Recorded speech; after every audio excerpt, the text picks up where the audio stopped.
I just want to do a very quick video about the Department of Government Efficiency, Doge, headed by billionaire Elon Musk under the administration of President Donald Trump.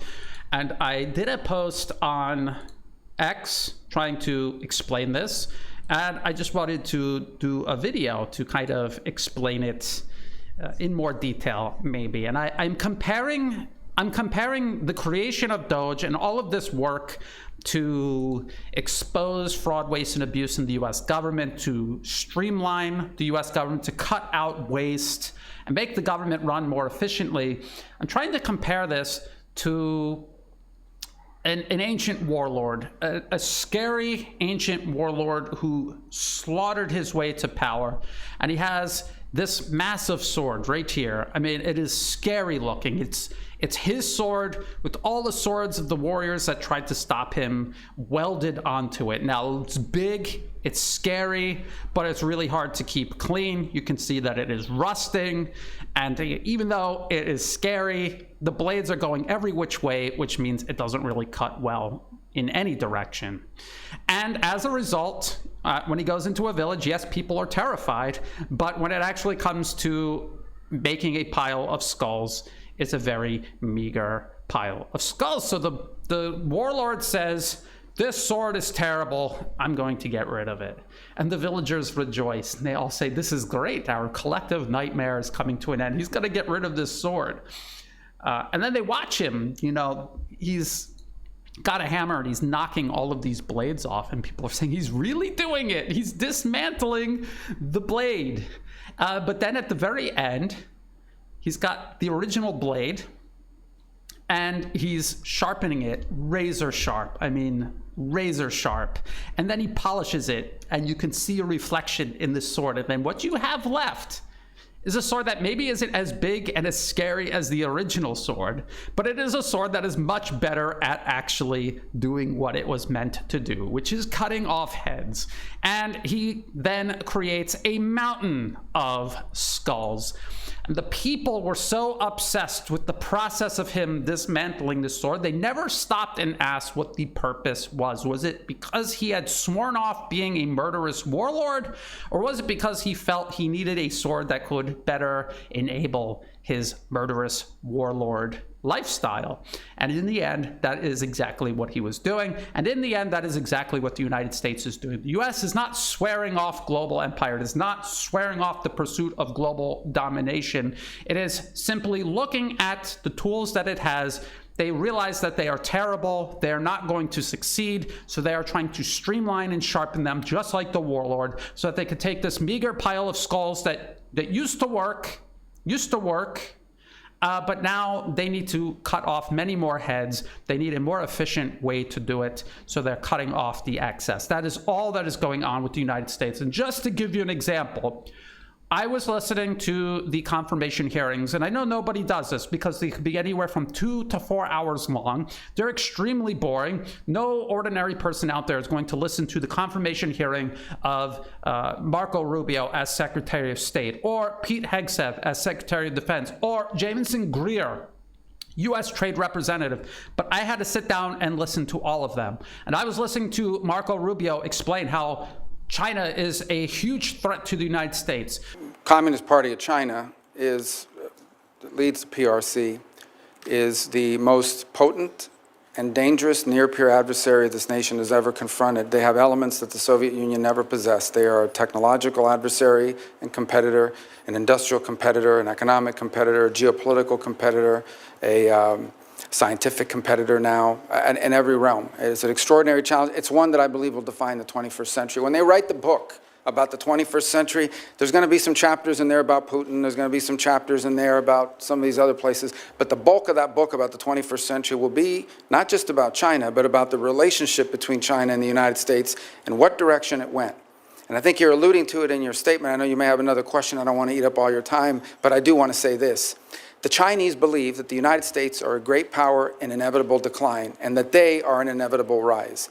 Now, they already are. They're going to be a rich and powerful country, and we're going to have to deal with them. The danger is that because of our own actions, in many cases, a dangerous imbalance is built up in that relationship. We allowed them for years to pretend that they were some developing countries, so we should allow them to continue to cheat on trade and commerce. We should allow them to continue to expand. They lied about not militarizing and populating island chains in the South China Sea and the like. We allowed them for years before we got serious about it to conduct grotesque human rights violations against Uyghur Muslims, as an example. One of the most horrifying things happening on the planet. And for years, no one talked about it, which, by the way, not just has a human rights component to it, it allows them to use slave labor to produce goods that, at the expense of the rest of the world. Talk about not just a horrific humanitarian crisis, but an unfair trade practice as well. Except there is no evidence of these human rights abuses that now Secretary Rubio is citing. Worse than that, he then says not only were they violating the human rights of these Uyghur Muslims, they were also using them as slave labor. There's literally no evidence of that either. And I have gone over entire reports, page by page, published by U.S. government-funded researchers, cited by the U.S. government as a pretext to impose sanctions on China for coerced labor. And I've shown how in those reports, they themselves admit there is no evidence of coercion, coerced labor or forced labor. So everything that Marco Rubio is saying about how malign China actually is a fabrication. It is untrue. There is zero evidence to substantiate it. The one thing he is saying that is true is that, yes, China is outcompeting the United States. China is bringing American domination over the entire planet to an end. And for the United States, the special interests that benefit from that domination and the politicians in Washington who serve to establish that domination and maintain it, that is what is unacceptable. And that is something that they're going to ask the American people and people all around the world to pay the price to maintain. During the hearing of Jamieson Greer's U.S. trade representative, there was even a congressman who literally said, countries like China, I'm not sure the politically right way to say this, but they lie, they cheat, they steal. If you said that about a certain Middle Eastern country, you would be kicked out of Congress. If someone said that about a nation in Africa, their career in Congress would be over. But because we've all agreed that we cannot allow this non-white nation, China, to surpass us, they don't know their place, which is underneath us. It's okay to be racist and a bigot toward China. So that's one. Number two, Jamieson Greer's opening statement in regard to all U.S. trade policy was that it must maintain American dominance in military matters, technology, and economics. Together, we can ensure that international trade benefits American workers and their families and promotes our military, economic, and technological dominance over the long term. Something that they admitted all throughout the hearing. 95% of our customers are outside of our nation, as we represent about 5% of the world's population. Was that the U.S. population only represents 5% of the world. Here's a graph, just to show you. This is the world's population as a pie chart. Here is China, here is India, here's the United States, less than 5%. Why does a nation that makes up less than 5% presume dominion over the entire planet, the rest of the world, the 95+% of the globe? Unless you believe that you are somehow inherently superior, and so much so that you do have the ability to reign supreme over absolutely everyone else on Earth. So when people are looking at Doge, it doesn't matter which side you're on. If you are a Trump supporter and you are looking at Doge, you are projecting your own hope that the U.S. gives up empire and invests inward on America. And when I say America, I mean the American people. But that is not what the Trump administration is doing. That's not what they're even saying they're going to do. If you listen to the hearings, they're talking about upholding the interests of U.S. corporations, U.S. financial institutions, and doing it at the expense of the American people. President Trump said that the tariffs are going to be painful. Painful for who? For corporations in the U.S.? The tariffs are meant to maintain the monopolies of, or to the U.S. consumer? Of course, the U.S. consumer.